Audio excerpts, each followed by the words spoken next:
केवल paper leak के खिलाफ कानून बनाना ही पर्याप्त नहीं है, सरकार को एजुकेशन रिफॉर्म करना चाहिए। सरकार को तत्काल ये जो राइट टू एजुकेशन एक्ट है इसको बदलना चाहिए, right to equal education act लागू करना चाहिए। कहने का मतलब one nation one education board, one nation one syllabus, one nation one curriculum.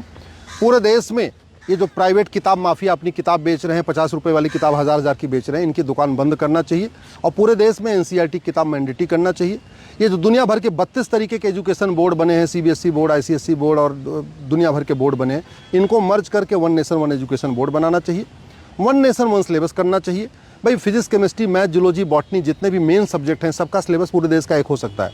हाँ, तमिलनाडु वाला तमिल पढ़ेगा, महाराष्ट्र वाला मराठी में पढ़ेगा, गुजरात वाला गुजराती में पढ़ेगा, बंगाल वाला बंगाली में पढ़ेगा, लेकिन सिलेबस करिकुलम सब एक समान हो सकता है। सरकार को तत्काल वन नेशन वन फी की व्यवस्था लागू करना चाहिए। ऐसा नहीं होना चाहिए कि जो लोग नीट में बैठ रहे हैं या जेई में बैठ रहे हैं या क्लैट एनडीए में बैठ रहे हैं उसमें भी जाति के आधार पर फीस अलग अलग हो, ये बंद करना चाहिए। One nation one merit list होनी चाहिए। मेरिट लिस्ट केवल नेशनल लेवल पर होना चाहिए। और सबसे इम्पॉर्टेंट, जो 10वीं 12वीं में पढ़ाया जा रहा है वही एंट्रेंस एग्जाम में पूछा जाए, चाहे जेई हो, चाहे नीट हो, चाहे क्लैट हो, चाहे एनडीए हो, एसएससी हो, बैंक हो, जो भी एग्ज़ाम कंडक्ट हो रहे हैं उसमें वही पूछा जाए जो 10वीं 12वीं में पढ़ाया जाता है, और 10वीं 12वीं में वही पढ़ाया जाए जो बाद में एंट्रेंस एग्जाम में पूछना चाहिए।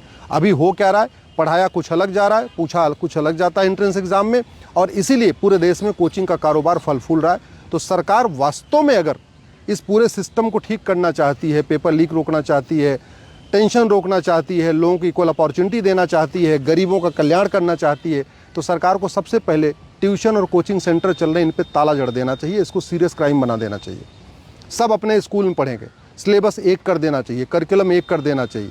जो एक पढ़ाना चाहिए वही पूछना चाहिए, और जो पूछना है वही पढ़ाए, तब जाके बच्चों को इक्वल अपॉर्चुनिटी मिलेगी। तब किसान, मजदूर, गरीब बच्चों को इक्वल अपॉर्चुनिटी मिलेगी। नहीं, अभी शहर के बच्चे बड़ी बड़ी कोचिंग में पढ़ रहे हैं और कोचिंग वालों को पता है कि क्या पूछा जाएगा, वो पेपर पहले से अपने यहाँ ले लेते हैं 5 करोड़ 10 करोड़ में, क्योंकि कोचिंग कारोबार भारत में बहुत लंबा चला गया। एक कोचिंग का कारोबार जो है 5-5 हज़ार करोड़ का चल रहा है। कुछ एक लोग तो ऐसे हैं जो केवल फिजिक्स की ऑनलाइन कोचिंग कर रहे हैं, केमिस्ट्री की ऑनलाइन कोचिंग कर रहे हैं, वो भी 10-10 हज़ार करोड़ का कारोबार कर रहे हैं।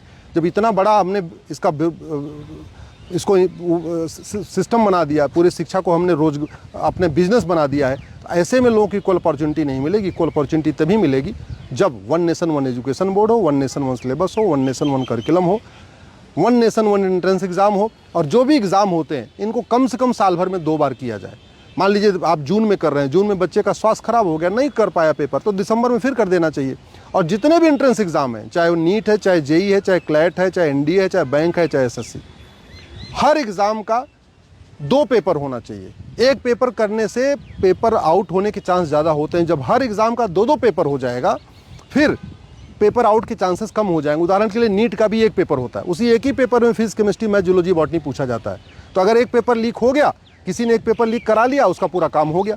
अगर हम इसको ऐसे कर देंगे कि सुबह पहले 10 बजे फिजिक्स केमिस्ट्री का एग्ज़ाम होगा, शाम को 2 बजे से फिर जूलॉजी बॉटनी का एग्ज़ाम होगा, तो कोई व्यक्ति 2 पेपर लीक नहीं करवा पाएगा। अभी तो क्या हो रहा है, चूंकि सारे जो 3 विषय 4 विषय पूछे जाते हैं वो एक ही पेपर में आ रहे हैं, उस एक पेपर को लीक करा लेते हैं, लोगों का काम बन जाता है। इसलिए चाहे जेई हो, चाहे नीट हो, चाहे क्लैट हो, चाहे एनडीए हो, चाहे एसएससी हो, बैंक हो, रेलवे हो, सबके एग्ज़ाम साल में 2 बार हो, और हर सभी एग्ज़ाम के 2-2 पेपर हो। एक पेपर करेंगे तो पेपर लीक होने के चांस बने रहेंगे।